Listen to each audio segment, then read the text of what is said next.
નમસ્તે મિત્રો, હું હિતેશ પ્રજાપતિ આપ સૌ વિદ્યાર્થી મિત્રોનું હાર્દિક સ્વાગત કરું છું. મિત્રો, લાસ્ટ વિડીયોમાં આપણે સિમ્પલ મોડલ ઓક્ઝિલરી એટલે કે સાદા સહાયકારક ક્રિયાપદોનો અભ્યાસ કર્યો હતો. આજના આ વિડીયો લેક્ચરમાં આપણે એક નવો ટોપિક છે કે જે ધોરણ 9 અને 10 માટે લાગુ પડે છે કે જેનું નામ છે એડજેક્ટિવ. મિત્રો, એડજેક્ટિવ એટલે ગુજરાતીમાં એને કહેવાય વિશેષણ.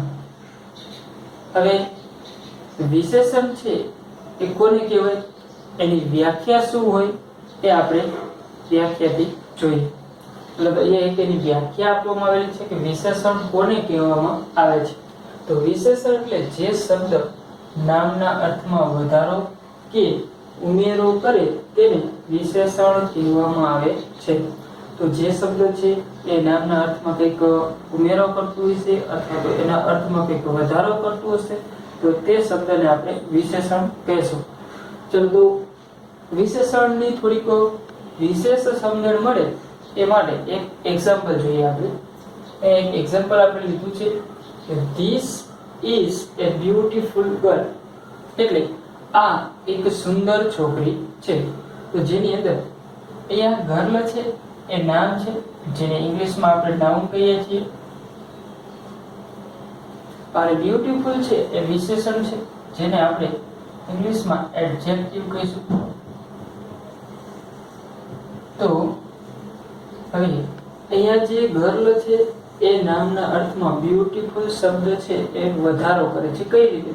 એ છોકરી છે પણ સુંદર છે, ગર્લ છે પણ બ્યુટીફુલ છે, એટલે કે આ શબ્દના અર્થમાં આ શબ્દે વધારો કર્યો એટલે આને આપણે વિશેષણ કહેશું. તો બ્યુટીફુલ છે એ આપણું વિશેષણ છે. એનું મુખ્ય કાર્ય શું છે? તો કે જે નામ હોય એના અર્થમાં વધારો કરે. ચલો, આમ પણ કહી શકાય ધીસ ઇઝ એ ગર્લ, એક છોકરી છે, પણ એ છોકરી કેવી છે એ જે દર્શાવવું હતું એ શેના દ્વારા દર્શાવ્યું? આપણે બ્યુટીફુલ એટલે કે વિશેષણથી.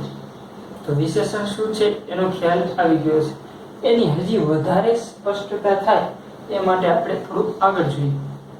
ચલો, સામાન્ય રીતે વિશેષણ કોઈ પણ નામની પહેલા તે નામનું ગુણ વર્ણન કરવા માટે વપરાય છે. તો સામાન્ય રીતે વિશેષણનું કામ જ એ છે કે જે નામ હોય એ નામની પહેલા વપરાય અને એ નામનું કંઈક ગુણ વર્ણન કરશે. એટલે કોઈના કોઈ પ્રકારે એ જે નામ છે એની કંઈક ગુણવત્તા બતાવશે, એની કંઈક વિશિષ્ટતા બતાવશે. એ વિશિષ્ટતા અથવા તો ગુણવત્તા છે એ બતાવવાનું કામ છે વિશેષણનું છે, જેને ઇંગ્લિશમાં આપણે એડજેક્ટિવ કહીશું. ચલો, એથી આગળ મિત્રો કે જે વિશેષણ રંગ, કદ કે આકાર વગેરેને દર્શાવે છે. તો નામની પહેલા આવેલ જે વિશેષણ હશે એ સામાન્ય રીતે રંગને દર્શાવતું હોય, કદને, આકારને કે પછી કોઈ પણ એ નામના ગુણને દર્શાવતું હોય છે. મિત્રો, આવા વિશેષણો છે એ પરસ્પર વિરોધી હોઈ શકે છે. એટલે કે ઉદાહરણ તરીકે અહીંયા આપણે 6 વિશેષણો લીધા છે કે જે બેની જોડીની અંદર પરસ્પર એકબીજાના વિરોધાર્થી વિશેષણો છે. જેની અંદર સૌથી પહેલા આપણે જોઈએ તો બ્લેક. બ્લેક એટલે કાળું, વ્હાઈટ તો સફેદ. તો હું કહું કે ચલો એક એક્ઝામ્પલ તરીકે આપણે સમજવા માટે અહીંયા લઈએ આપણે કે ચલો બ્લેક બોર્ડ. અહીંયા બોર્ડ છે એ નામ કહેવાય અને બ્લેક છે એ વિશેષણ કહેવાય. એવી જ રીતનું આ તો બ્લેક બોર્ડ કાળું પાટી હોય તો આપણે બ્લેક બોર્ડ તો કહીએ, પણ અત્યારે આપણી પાસે જો વ્હાઈટ બોર્ડ છે તો વ્હાઈટ બોર્ડ કહું તો વ્હાઈટ બોર્ડમાં બોર્ડ તો નામ છે જ, પણ આપણે વ્હાઈટ છે વિશેષણ છે, એટલે કે બ્લેક નું વિરુદ્ધાર્થી વિશેષણ વ્હાઈટ. તો આ રીતનું પરસ્પર વિરુદ્ધાર્થી વિશેષણો હોઈ શકે છે. એ સિવાય બીજા બી એક્ઝામ્પલ છે, જોઈએ. ચલો, હેવી એટલે ભારે, વજનદાર, અને લાઇટ એટલે હલકું, એટલે વજનમાં હલકું. ચલો, તો હું કહું કે હેવી બોક્સ, તો બોક્સ છે શું કહેવાય? નામ કહેવાય, નાઉન કહેવાય. અને હેવી છે શું કહેવાય? વિશેષણ કહેવાય. એવી જ રીતના હેવી નું વિરુદ્ધાર્થી વિશેષણ શું કહેવાય? લાઇટ. લાઇટ એટલે હલકું. તો બોક્સ છે હલકું હોય તો આપણે કહીએ કે લાઇટ બોક્સ એટલે હલકું બોક્સ. ચલો, એવી જ રીતના બિગ અને સ્મોલ. સમજી લો કે કોઈ આપણે પેનની વાત કરીએ કે big pen and small pen. તો પેન છે એ નાઉન કહેવાય નામ કહેવાય. બિગ અને સ્મોલ છે પરસ્પર બંને એકબીજાના વિરુદ્ધાર્થી વિશેષણો કહેવાય. ચલો હવે આ આપણે વાત કરી કે પરસ્પર વિશેષણો છે એ વિરુદ્ધાર્થી પણ હોઈ શકે છે. હવે એથી આગળ પહેલો નિયમ કે વિશેષણ છે એ કઈ જગ્યાએ આવે, એટલે કે નામની પહેલા આવે તો વિશેષણની પહેલા આર્ટિકલ એન મૂકવો કે કેમ એના વિશે છે જોઈએ આપણે. કે જો નામની પહેલા વિશેષણ મૂકવામાં આવે તો વિશેષણના ઉચ્ચાર પ્રમાણે આર્ટિકલ એ કે એન વપરાય છે. તો શું કે છે આ નિયમ? એક એક્ઝામ્પલથી આપણે સમજીએ. ચલો કે જો નામની પહેલા વિશેષણ મૂકવામાં આવે એટલે સમજી લો કે અહીંયા છેલ્લે આ જે છે એ નામ છે આપણું, એવું સમજી લેશો અત્યારે. અને એ નામની પહેલા વિશેષણ એટલે આ શબ્દ મૂકવામાં આવે તો વિશેષણના ઉચ્ચાર પ્રમાણે એટલે આના પ્રમાણે આ વિશેષણ છે એનો ઉચ્ચાર કરી તો વચાય શું વાંચવાનું એને ઉચ્ચાર કહીશું બીક. તો બીકમાં બ છે વ્યંજન કહેવાય એટલે આર્ટિકલ એ અથવા એન માંથી શું મૂકીશું એ. જો સ્વરથી ઉચ્ચાર થતો હોય તો એન મૂકો, પણ એ અથવા એન મૂકવા માટે આ નામ છે એ એક વચન હોવું જરૂરી છે. અને આ નામ હોય તો જ એ આર્ટિકલ એ અથવા એન આવે. આમ ન કહી શકાય કે ધીસ ઇઝ એ બિગ, આમ ના કહી શકાય. એટલે કે પાછળ નામ હોવું જરૂરી છે. જો એવું ન કરવું હોય એટલે કે નામ ન મૂકવું હોય તો આર્ટિકલ એ અથવા એન આવે નહીં. ધીસ ઇઝ બિગ એ રીતના કહી શકાય. ચલો હવે શું કહે છે ફરી એક વખત કે જો નામની પહેલા વિશેષણ મૂકવામાં આવે એટલે આ નામની પહેલા વિશેષણ મૂકવામાં આવે તો વિશેષણના ઉચ્ચાર પ્રમાણે આર્ટિકલ એ અથવા એન વપરાય છે. જો વ્યંજનથી હશે તો એ, સ્વરથી થતો હશે તો એન પર જોઈશું. ચલો અત્યારે આ એક એક્ઝામ્પલ છે. This is A big room, કે આ એક મોટો રૂમ છે. તો એમાંથી રૂમ છે શું છે? નાઉન છે. નાઉન પર કેવું એક વચન, એક વચન નામ હોય તો જ અહીંયા આર્ટિકલ એ અથવા એન આવી શકે, નહીં તો બહુવચન જો નામ હોય રૂમ્સ તો અહીંયા આર્ટિકલ એ અથવા એન આવે નહીં. ચલો તો આ બીજા સેન્ટેન્સની અંદર આપણે જોઈએ તો શું કહે છે? This is A red flower. હવે ખબર પડી ગઈ છે આપણને કે ફ્લાવર છે શું છે? નાઉન છે. કેવું નાઉન છે? એક વચન. અને એની પહેલા જે શબ્દ છે એ શું છે? વિશેષણ છે. કેમ ખ્યાલ પડશે? તો કે અહીંયા આપણે જોયું કે રૂમ છે પણ કેવો રૂમ છે? મોટો રૂમ છે. એટલે કે રૂમના અર્થમાં બિગ શબ્દએ વધારો કર્યો એટલે આ વિશેષણ છે. એવી જ રીતના ફ્લાવર એટલે ફૂલ છે પણ કેવા રંગનું છે? લાલ રંગનું. એટલે આ રંગદર્શક વિશેષણ કહી શકાય. પણ વિશેષણ આપણે ખાલી ઓળખશું. રંગદર્શક છે, પદદર્શક છે એ આપણે જોવાનું નથી. આપણે રેડ છે એ રંગદર્શક વિશેષણ છે એવું આપણે કહેવાનું નથી. ખાલી વિશેષણ છે એટલું ખબર પડી જાય એટલે બસ. એ કેમ ખબર પડે? તો કે જે નામના અર્થમાં વધારો કરે એ વિશેષણ. ચલો તો રેડ છે આપણું વિશેષણ છે. રેડ ને વાંચી તો ર વ્યંજનથી થાય એટલે આપણે આર્ટિકલ એ. નામ કેવું હતું? એક વચન. ચલો તો this is A red flower એટલે આ એક લાલ ફૂલ છે. ચલો પછી ત્રીજું એક્ઝામ્પલ જોઈએ. That is an old house. That is an old house. તો આ એક જૂનું મકાન છે અથવા તો આ એક જૂનું ઘર છે. તો અહીંયા હાઉસ છે શું છે? નામ છે. કેવું નામ છે? એક વચન નામ. ચલો હવે આ વિશેષણની પહેલા જે છે એ શું હશે? સોરી, આ નામની પહેલા જે હશે એ શું હશે? વિશેષણ. એ વિશેષણ છે કેવું છે? એનો ઉચ્ચાર શું થાય? તો કે ઓલ્ડ. ઓલ્ડમાં અ છે શું કહેવાય? સ્વર કહેવાય. એટલા માટે અહીંયા આપણે શું મૂકશું? એન. પણ આ આર્ટિકલ એ અથવા એન હોવા પાછળ એ નાઉન હોવું જરૂરી છે અને એક વચનનું નાઉન હોવું જરૂરી છે. આ નિયમ છે એ આવું કહેતો હતો. ચલો હવે બીજો જે નિયમ છે એ જોઈએ તો શું કહે છે? કે જો વિશેષણ ક્રિયાપદ પછી તરત મૂકવામાં આવે તો આર્ટિકલ એ કે એન એકનો ઉપયોગ થતો નથી. તો આ શું કહે છે? હવે જો આ ત્રણે ત્રણ એક્ઝામ્પલ છે એ આ નિયમ પ્રમાણે હું એને એમાં ફેરવું છું. શું કહે છે? જો વિશેષણ એટલે આપણને ખ્યાલ છે આ સેન્ટેન્સની વાત કરીએ આપણે પહેલા સેન્ટેન્સ. વિશેષણ ક્રિયાપદ પછી એટલે આના પછી તરત મૂકી દેવાનું. મૂકવામાં આવે તો આર્ટિકલ આ એન છે નીકળી જાય. કઈ રીતે જોઈએ આપણે? એક એક્ઝામ્પલ થી જોઈએ કે ધીસ રૂમ એટલે સીધું નામ લેવાનું હોય એટલે કે નામ રૂમ લીધું.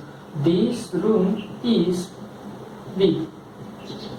ચલો અહીંયા શું કહે છે કે જે ક્રિયાપદ છે is એના પછી જો તરત વિશેષણ મૂકવામાં આવે તો આર્ટિકલ એ અથવા એન એકેય વપરાતા નથી. જો મિત્રો આ સેન્ટેન્સ ની અંદર આર્ટિકલ એ અથવા એન નથી, કેમ નથી? તો કે એની પાછળનું કારણ એ છે કે અહીંયા નામ હોવું જોઈએ. નામ એટલે અહીંયા નામ હોવું જોઈએ, એ નથી. એટલા માટે અહીંયા આર્ટિકલ એ કે એન એકેય ન આવી શકે. જો કે આવે તો એ આવે, એમ તો આવે નહીં, પણ અહીંયા નામ નથી એટલે આર્ટિકલ એ આવશે નહીં. એવું ન કહી શકાય કે this room is A big, એવું ન કહી શકાય. અહીંયા આર્ટિકલ એનો ઉપયોગ કરી શકાય નહીં. ક્યારે? તો કે જો ક્રિયાપદ પછી તરત એકલું વિશેષણ આપવામાં આવ્યું હોય તો આર્ટિકલ એ અથવા એમ એકેય આવે નહીં, આવું કહેવા માંગે છે. ચલો આ જ રીતના બાકીના બે જે એક્ઝામ્પલ છે એને તમે પણ ફેરવી શકશો. જોઈએ આપણે ફેરવવાની કોશિશ કરશો તો ફરે તો કરી દઈશું, તો આપણે ફેરવી દઈશું. ચલો this is A red flower છે, એમાં કરશું તો શું થશે? ધીસ ફ્લાવર આગળ આવી નવું ધીસ ફ્લાવર ક્રિયાપદ ઇઝ આર્ટિકલ એ અથવા એ ને સીધું કાઢી નાખવું, કારણ કે આપણે ક્રિયાપદ પછી સીધું શું મૂકીએ છીએ? વિશેષણ. આમાં વિશેષણ શું છે? રાઉન્ડ કરેલું રીડી રેડ. ચલો ધીસ ફ્લાવર ઇઝ રેડ એટલે આ ફૂલ લાલ છે. ઓલાનો અર્થ કરીએ તો શું થાય? This is a red flower કે આ એક લાલ ફૂલ છે. ચલો તો ત્રીજું છે એને પણ આપણે ફેરવશું એવી જ રીતનું. તો પેલા આપણે ધીસ કે ધેટ જે છે એ મૂકી દઈશું, પછી નામ એટલે હાઉસ લઈશું. ધેટ હાઉસ ક્રિયાપદ છે, આપણને ઇઝ વોઝ જે હોય એ મૂકવાનું હોય. ઇઝ છે એટલે આપણે ઇઝ મૂકી. હવે આર્ટિકલ એ અથવા એ નીકળી જશે. ચલો હવે શું હોય તો કે વિશેષણ. વિશેષણ શું છે? ઓલ્ડ. તો તમે કહેશો કે અહીંયા તો ઓલ્ડ સ્વરથી શરૂ થઈ છે તો એ મુકાય નહીં, ન આવે, કારણ કે અહીંયા નાઉન હોવું જોઈએ, એ નાઉન છે નહીં. એટલા માટે આપણે અહીંયા આર્ટિકલ એ અથવા એન મૂકીશું નહીં. તો સીધી જ ખબર પડી જાય કે જો આર્ટિકલ એ અથવા એન મૂકવો હોય તો વિશેષણ પછી નાઉન હોવું જરૂરી છે, અને એ નામ છે એ એકવચન હોવું જોઈએ.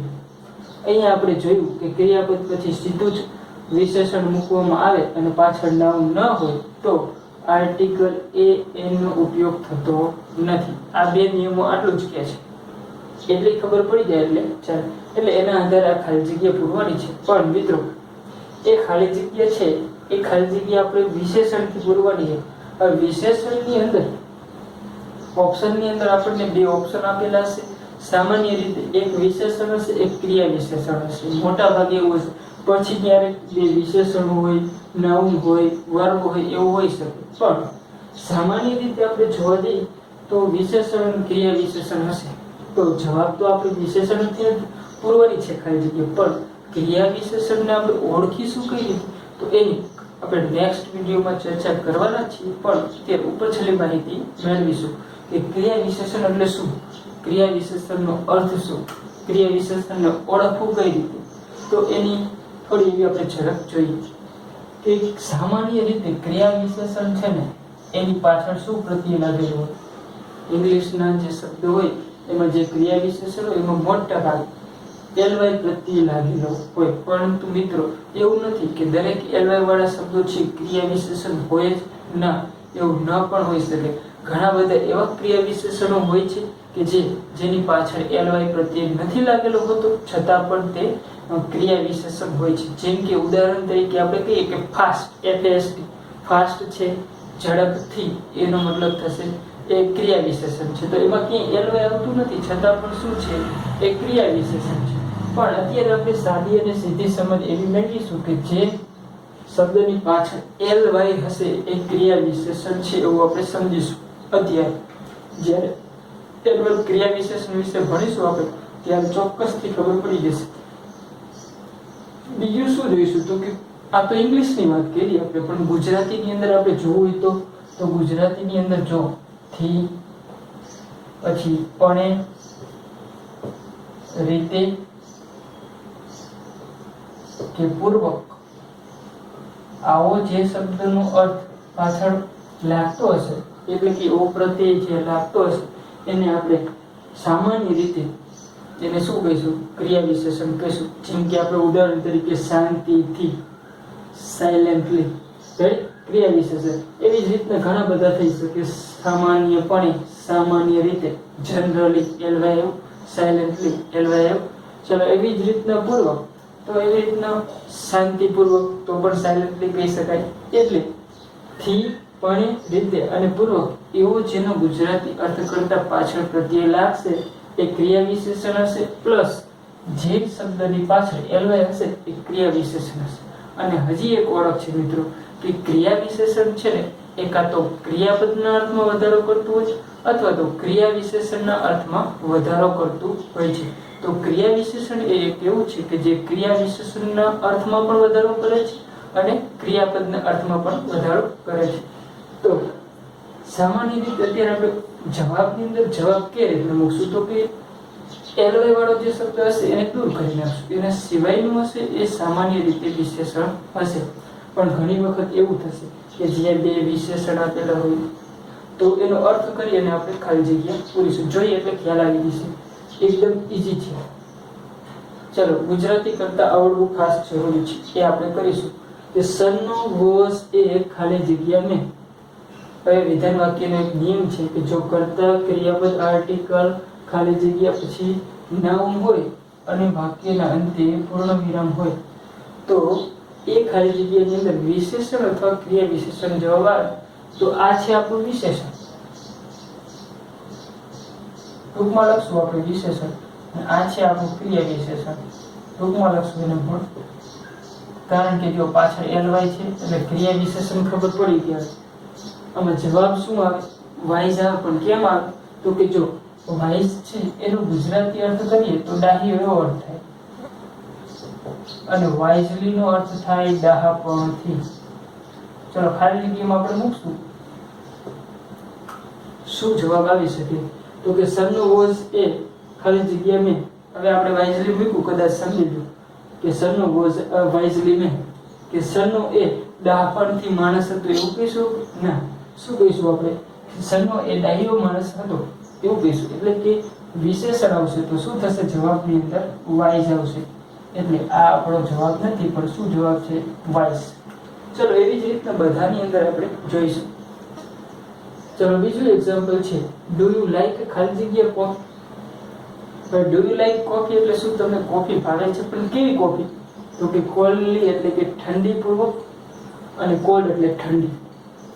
તો હું કહું કે LY છે તો આ શું છે? સામાન્ય રીતે ક્રિયા વિશેષણ એટલે આ તો જવાબ નહીં. કોલ્ડ એટલે શું થાય? ઠંડી અથવા ઠંડુ. તો do you like cold coffee કે શું તમને ઠંડી કોફી ભાવે છે? એમ પ્રશ્નાર્થ છે એટલે આ આપણો જવાબ થશે. તો કોલ્ડ છે એ વિશેષણ છે, કોલ્ડલી છે ક્રિયા વિશેષણ કહેવાય. ચલો ત્રીજું છે is this news true or ખાલી જગ્યા. ચલો અહીંયા અત્યારે આપણે ભાષાંતર કરીએ તો શું થાય કે ઇઝ ધીસ ન્યૂઝ એટલે આ સમાચાર, ટ્રુ એટલે સાચા, ઓર એટલે કે ખાલી જગ્યા છે. તો આ સમાચાર સાચા છે કે ખોટા છે એવું જ કહી દઈશું આપણે. પણ અહીંયા જો LY છે એટલે ફોલ્સલી એ ક્રિયા વિશેષણ છે, નીકળી જશે. આપણો જવાબ શું થશે? ફોલ્સ. તો ફોલ્સ એટલે ખોટું અને અહીંયા ફોલ્સ નો બીજો અર્થ પણ જૂઠું એવું કરી શકાય. તો ફોલ્સલી એટલે જૂઠાણા પૂર્વક અથવા તો જૂઠી રીતે. ચલો અહીંયા આપણે જો એક નિયમ લાગુ પડે છે. શું છે? ઓર હોય અથવા તો એન્ડ હોય. એ ઓર હોય તો ભલે, એન્ડ હોય તો ભલે, બંનેની આજુબાજુમાં શું આવશે? જે વસ્તુ હશે એ આવશે. એટલે કે ઓર ની પહેલા અહીંયા જે છે એ શું છે? વિશેષણ છે. તો અહીંયા પણ શું આવશે? વિશેષણ. તો આ બેમાંથી વિશેષણ કયું છે? આ તો ક્રિયા વિશેષણ છે, LY છે એટલે તો આવશે નહીં. તો આપણો જવાબ થઈ જશે ફોલ્સ. તો is this news true or false? કે આ સમાચાર સાચા છે કે ખોટા છે? ચલો તો ચોથું એક્ઝામ્પલ આપણે જોઈએ કે the king is not kind man. હવે જો અહીંયા આપણે એ નથી મૂકેલો પણ શું આવશે? અહીંયા એ આવશે. કેમ? તો કે અહીંયા જે નામ છે એ એકવચન છે, કાઇન્ડ છે એ વિશેષણ છે. એ વિશેષણનો ગુજરાતી ઉચ્ચાર કરીએ તો કાઇન્ડમાં કે વ્યંજન વપરાય એટલે એકવચન નામ હોય તો આર્ટિકલ એ આવે. તો the king is not a kind man, કે રાજા એ દયાળુ માણસ નથી. તો કેવો હશે? દયાળુ ન હોય તો કેવો હોય? નિર્દયી હોય ને, દયા વગરનો. એટલે હી ઇઝ હેપી, કે તે ખુશ છે એમ કહેશું? ના, એ ખુશ ના હોય, કારણ કે એને તો કોકની હત્યા કરવાનું, દયા નહીં રાખવાનું એવું જ કામ હોય, એટલે એ ખુશ ના હોય છે. તો હવે તમને પ્રશ્ન થાય કે અહીંયા તો એલવાય છે ને, તો શું કરવાનું? તો અહીંયા હેપી છે ને, આપણે કહીએ હેપી મેન, તો ખુશ માણસ, તો એ વિશેષણ છે. ક્રુઅલમાં શું કહીશું? ક્રુઅલ મેન, તો મેન છે નાઉન છે, પણ ક્રુઅલ છે એ પણ વિશેષણ. તો બંને અહીંયા વિશેષણો છે. તો આપણે જવાબમાં શું મૂકશું? બંને વિશેષણો તો બંને મૂકી દઈશું? ના, એના માટે ગુજરાતી અર્થ સમજવો પડશે કે the king is not a kind man, કે રાજા એ દયાળુ માણસ નથી. હી ઇઝ ક્રુઅલ, કે તે ક્રૂર છે, તે ઘાતકી છે, તે નિર્દયી છે. એવું તો કહેવાય જ નહીં તે ખુશ છે. ચાલો, એટલા માટે શું આવશે આપણો જવાબ? ક્રુઅલ. બંને વિશેષણો છે પણ આ નહીં આવે. અર્થ પ્રમાણે આપણો જવાબ આવશે ક્રુઅલ. ચલો, એ પછી પાંચમું આપણે એક્ઝામ્પલ જોઈએ તો વોઝ ધ ટેસ્ટ ઇઝી ઓર ખાલી જગ્યા. તો શું પરીક્ષા એ સહેલી હતી કે? જો વળી પાછું ઓર જેવું લઈ આગળ પાછળ સમાન આવશે તો અહીં જોઈ લેવાનું.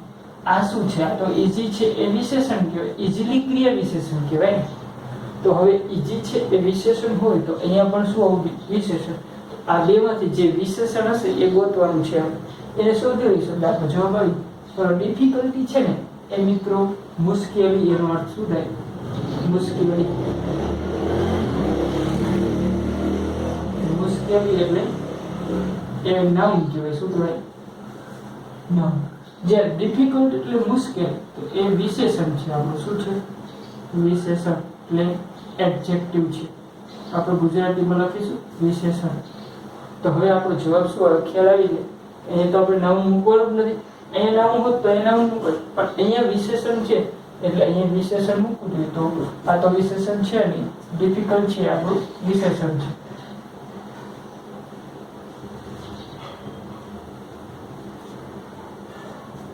તો was the test easy or difficult, કે શું ટેસ્ટ એ સહેલી હતી કે મુશ્કેલ?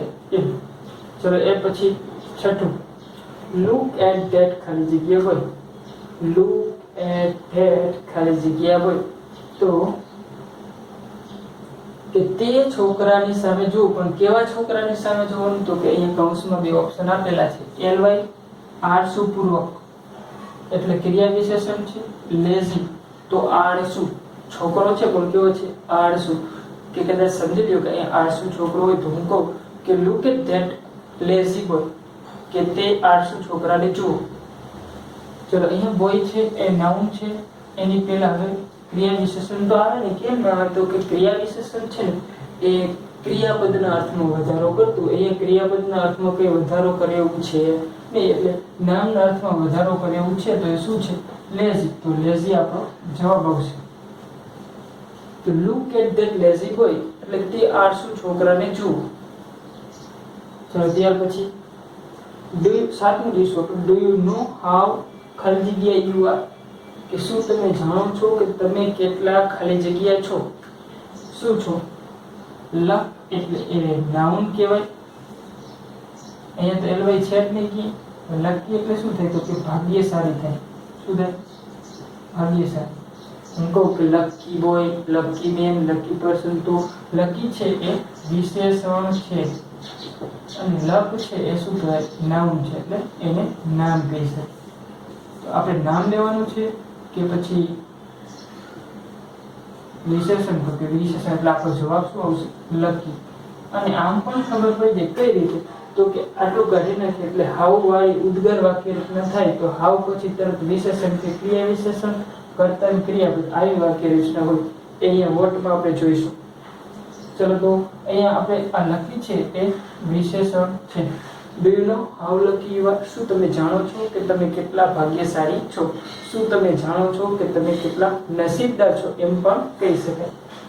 ચલો, આઠમું, મિસ્ટર શર્મા ઇઝ એન ખાલી જગ્યા પર્સન, કે શ્રીમાન શર્મા એ ખાલી જગ્યા વ્યક્તિ છે. કેવા વ્યક્તિ છે એ આપણે કહેવાનું છે. તો કે ઓનેસ્ટી એટલે એ પ્રામાણિકતા થાય. શું એનો અર્થ થાય? પ્રામાણિકતા. જે ઓનેસ્ટ એટલે પ્રામાણિક. તો ઓનેસ્ટ છે ને એ વિશેષણ છે અને ઓનેસ્ટી છે ને એ નાઉન છે. પ્રામાણિકતા શું કહેવાય? નાઉન છે. તો અહીંયા નાઉન જે ભેગા નહીં થાય એટલે આપણે શું મૂકીશું? વિશેષણ. તો વિશેષણ આપણું ઓનેસ્ટ છે. એટલે આ જવાબ આવશે નહીં, કારણ કે એ નાઉન છે તો બે નાઉન જોડે નહીં મૂકીએ આપણે. Mister Sharma is an honest person. શ્રીમાન શર્મા એક પ્રામાણિક વ્યક્તિ છે. ડુ યુ ગેટ ખાલી જગ્યા drinking water in your village? Do you get એટલે શું તમે મેળવો છો? ખાલી જગ્યા ડ્રિંકિંગ વોટર. ડ્રિંકિંગ વોટર એટલે પીવાનું પાણી. પણ મિત્રો જો અહીંયા આટલું કહીએ તો આ નાઉન કહેવાય છે અને આ વિશેષણ કહેવાય. પણ આટલું જ આપણે સમજી લઈએ કે આ જ આખું નાઉન છે. શું છે? આટલું આ નાઉન છે. અહીંયા વિશેષણ મૂકવાનું છે. કહેવાનો મતલબ એવો છે. ઇન યોર વિલેજ એટલે તમારા ગામમાં. તો શું તમે તમારા ગામમાં પીવાનું પાણી ખાલી જગ્યા મેળવો છો? એટલે કે શુદ્ધ મેળવો છો કે શુદ્ધતાપૂર્વક મેળવો છો? તો કે એલવાય છે એ તો શું કહેવાય? ક્રિયા વિશેષણ. પ્યોર એટલે શું થાય? શુદ્ધ. અને પ્યોરલી એટલે શુદ્ધતાપૂર્વક. આ જવાબ આવશે ને એટલે આપણો જવાબ થશે પ્યોર. તો આ પ્યોર છે એ આ નાઉનના અર્થમાં વધારો કરે છે એટલે વિશેષણ કહેવાય. તો do you gate pure drinking water in your village? કે શું તમે તમારા ગામમાં પીવાનું પાણી શુદ્ધ મેળવો છો? ચાલો 10મું અને છેલ્લું. વોટ એ ખાલી જગ્યા સીન ધીસ ઇઝ? કે આ દ્રશ્ય કેટલું ખાલી જગ્યા છે? આ દ્રશ્ય કેટલું ખાલી જગ્યા છે? તો હવે એ વોટની જે હાવની અને વોટની ઉદ્ગાર વાક્ય રચના આવે એ આપણે એક્સક્લેમેટરી સેન્ટેન્સની અંદર જોઈશું. તો અત્યારે ખાલી વોટની આપણે વાક્ય રચના છે એનો અભ્યાસ કરીએ તો શું કહે છે? તો કે વોટ પછી આર્ટિકલ એ અથવા એન વપરાય, પછી વિશેષણ અથવા ક્રિયા વિશેષણ વપરાય, ત્યાર પછી નામ આવે, પછી કર્તા, ક્રિયાપદ, વાક્યના અંતે અન્ય શબ્દો હોય તો ભલે અને છેલ્લે વાક્યના અંતે ઉદ્ગાર ચિહ્ન મૂકવું ફરજિયાત છે. તો હવે અહીંયા જે વસ્તુ ખૂટે છે એ કઈ વસ્તુ ખૂટે છે? તો કે વોટ છે, આર્ટિકલ એ એન માંથી એ છે, વિશેષણ ક્રિયા વિશેષણ અહીં ખૂટે છે. એટલે કે આ ખાલી જગ્યાની અંદર વિશેષણ અથવા ક્રિયા વિશેષણ જવાબ આવે તો બ્યુટી છે એનો મતલબ થાય સુંદરતા. એ નાઉન કે શું કહેવાય? આપણે નાઉન કહીશું. જ્યારે બ્યુટીફુલ એટલે સુંદર, તો એ વિશેષણ છે.